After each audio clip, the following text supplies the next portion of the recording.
Share બજારમાં long term સિવાય બીજો કોઈ રસ્તો નથી.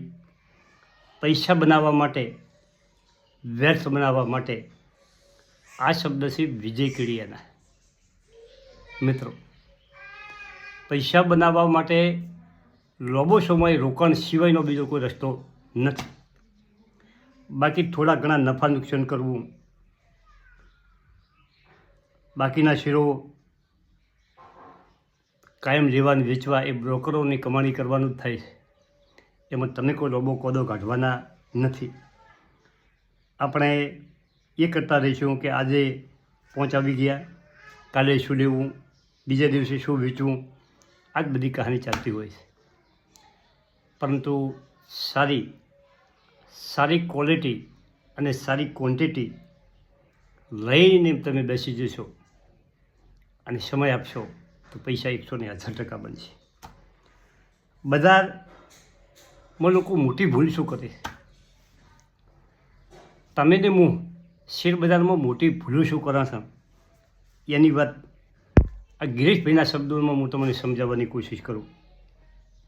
ગિરીશભાઈને જે 9000 શેરની વાત કરી એની બાબત કે આપણે મોટી ભૂલ શું કરે છે કે આપણે પ્રોફિટ બુકિંગ અને આપણી લાલસા.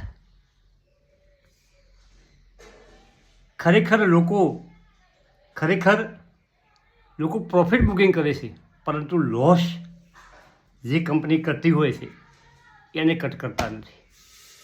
લોસવાળી કંપની પોર્ટફોલિયોમાં ચાલવા દે છે, પરંતુ કોઈ કંપની તમને 10 રૂપિયાનો છે તો 10 રૂપિયા બીજા વધી 20 થઈ જાય તો તમને એમ થાય કે હવે 10 રૂપિયા નફો લઈ લેવો હોય, તમે ટ્રાક લઈને કાપી દો. પણ જે લોસ કરાવતી હોય ને પડી રાખો છો. આ ના થવું જોઈએ. મારો મત છે, તમારો મત ગમે તે હોય, પરંતુ તમારા પોર્ટફોલિયોમાં જે સારી કંપની છે, જે તમને સરસ રિટર્ન આપી રહી છે, જે કંપનીમાં નવા લોકો એન્ટર થઈ રહ્યા છે, કંપનીનું નવી કામ કરવા માટેની એનું સતત કામ વધી રહ્યું છે, કંપનીનો નફો વધી રહ્યો છે અને તમે થોડાક નફામાં ધાપી રહ્યો છો અને ફટ જઈને પ્રોફિટ બુકિંગ કરી દો છો. આ ન થવું જોઈએ. આ શબ્દ છે નિલેશ શાહ, ફાઉન્ડર અને CEO એ મ્યુચ્યુઅલ ફંડ ચલાવે એ કંપનીના છે. 10નો શેર 20માં 100% રિટર્ન મળે એટલે પ્રોફિટ બુકિંગ. ઘણીવાર દર પેસી જાય. અને આ થવાનું કારણ શું છે? આ થવાનું કારણ એ છે કે ઘણી વખત 10 રૂપિયાનો શેર 2 રૂપિયા થઈ જાય છે અને આ ડરને કારણે આપણે 10 રૂપિયાનો શેર વીહી જાય એટલે આપણે કાપી દઉં. પરંતુ તમારે કંપનીનો ફંડામેન્ટ ચેક કરી અને વેચાણ નફોને વધતી હોય, સેક્ટર સારું હોય તો એ કંપનીમાં કાપવાની બંધ કરવાની. મિત્રો, સારી ક્વોલિટી લઈ અને સમય આપવો એ જ મોટી વાત. નિલેશ શાહ. હવે આપણે કંપનીઓ ઉપર આવા. આ બધી કંપનીઓ મિત્રો બહુ રિસ્કી કંપનીઓ છે. માર્કેટ કેપ 200-400 કરોડનું છે અને આ લેવા માટેની કોઈ વાત છે નહીં, ખાલી ઇન્ફોર્મેશન છે. તમે એમાં કૂદી ના પડતા, મહેરબાની કરી. તેલ જોજો, તેલની ધાર જોજો, ફંડામેન્ટ ચેક કરજો, પછી આગળ હટજો ને કે કાકા વિડીયો બનાવી નો છો અને અમે શેર લઈ લીધા. રિસ્કી કંપની છે, એ સમજવું પડશે. સરેરાશ સર્કિટો લાગશે અને એથી નીચું આવશે. પરંતુ જો કંપનીનું ક્વાર્ટર બાય ક્વાર્ટર પ્રોફિટ વધતું હોય, સતત પ્રોફિટ વધતું હોય, હોલ્ડિંગમાં વધારો થતો હોય તો પકડી રાખવાની. અને મિત્રો, ઘણા મિત્રો લાઈક નથી કરતા. વિડીયો 2500 જોઈ નોખીશ, 2000 જોઈ નોખીશ, 1500 જોઈ નોખીશ, પરંતુ લાઈકો ખૂબ ઓછી આવે. હવે ઓશિયા વિપર આપણી ગુજરાતની કંપની ડીમાર્ટના જેવા શોરૂમ છે, એવા કંપનીના અમદાવાદનો શોરૂમ છે ને બીજી ઘણી જગ્યાએ શોરૂમ છે. હવે કંપનીના ફંડામેન્ટની વાત કરો તો 30 રૂપિયા અને 62 પૈસા ઉપર કંપની ચાલી રહી છે. ઓશિયા વિપર આ નામ હું લખી નાખીશ. 21 રૂપિયા 52 લો છે અને 78 રૂપિયા 52 હાઈ છે. અત્યારે 30 રૂપિયા 62 ઉપર ચાલે છે. માર્કેટ કેપ 407 કરોડ છે. EPS 1.48 છે. PA 20.69 એટલે કે 21 છે. અને સેક્ટરનો PA 3 છે. સેક્ટરના PAથી ખૂબ નીચો એટલે વેલ્યુશનમાં ગુડ છે. બુક વેલ્યુ 14 છે. એના ભાવથી અડધી બુક વેલ્યુ છે, સારામાં સારી કહેવાય. અને ફેસ વેલ્યુ 1 છે. હવે શેર હોલ્ડિંગની વાત કરું તો સપ્ટેમ્બર 23માં પ્રમોટર પાસે 58% હતું અને સપ્ટેમ્બર 24માં પ્રમોટર પાસે 48% છે. પ્રમોટરે 10% શેર વેચ્યા છે.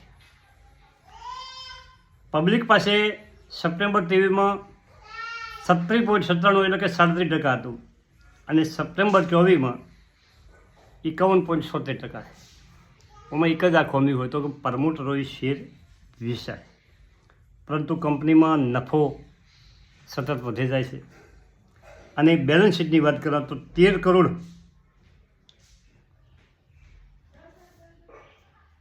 શેર કેપિટલ છે, રિઝર્વ 185 કરોડ છે, ફિક્સ એસેટ 71 છે અને આપણે ગુજરાતની કંપની મિત્રો. હવે બીજી કંપની છે ગુજરાત ટૂલ્સ રૂમ, 18 રૂપિયા અને 98 ઉપર ચાલે છે મિત્રો. અને માર્કેટ કેપ છે 221 કરોડ, ખૂબ નાની કંપની. અને 10 રૂપિયાની 75 લો છે 52 અને 45.95 હાઈ છે. EPS 1.18 છે, PA હોલ છે, સેક્ટરનો PA 57 છે, ફિશ વેલ્યુ 1 છે અને બુક વેલ્યુ 3.62 છે અને PB 3.38. પ્લાસ્ટિક પ્રોડક્ટ આ કંપની કરે છે. કંપની નુકસાનમાંથી નફામાં આવી ગઈ છે. ગ્રીન એનર્જી સોલ્યુશનમાં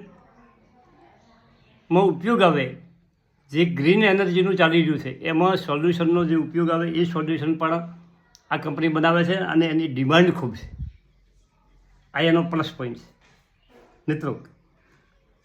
અને એમાં ખાસ નેગેટિવ પોઈન્ટ એક હોય તો એ છે કે એમાં 100% હોલ્ડિંગ પબ્લિકનું હોલ્ડિંગ છે. પરંતુ એમાં એક ન્યૂઝ પાછા બીજા નવા છે એ હું તમને પાછળ આપી દઉં છું. આ મેં મની કંટ્રોલમાં જોયું કે સપ્ટેમ્બરના ડેટા, ભાઈ સપ્ટેમ્બર 9મા મહિનાના ડેટા જોતો એ કંપનીમાં 100% હોલ્ડિંગ પબ્લિકનું છે.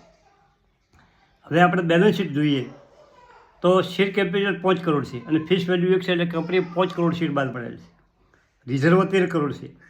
કંપની પાસે ફિક્સ એસેટ નથી, ફક્ત 1 જ કરોડની ફિક્સ એસેટ છે અને કંપની પાસે રિઝર્વ સારું છે.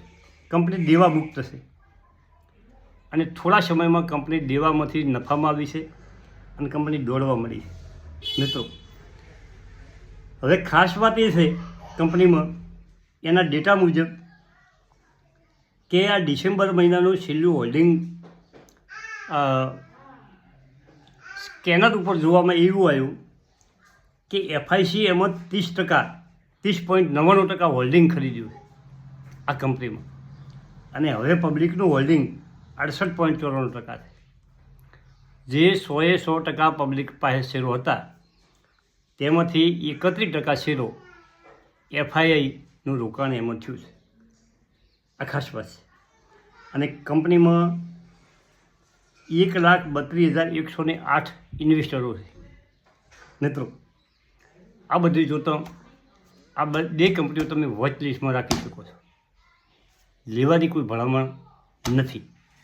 એનું કારણ કે આ કંપનીઓ બધી રિસ્કી કંપનીઓ હોય છે. સતત જો સર્કિટો લાગતી હોય તો લોઅર સર્કિટો પણ સતત લાગે. પૈસા 50% થતા વાર લાગે એને અને પૈસા ડબલ થતા પણ વાર લાગે એને. જે રિસ્ક ઉઠાવી શકે એ કદાચ. પણ જો બીજી ખાસ એ વાત છે કે જેના પાસે પડ્યા છે એમાં બે કંપનીઓ પડ્યા રાખવા જેવા છે, હોલ્ડ કરવા જેવા શેરો છે આ બે. જેના પાસે હોય નવી એન્ટ્રી કરવી હોય તો 100 વખત વિચારવું પડે. થેન્ક યુ, આભાર.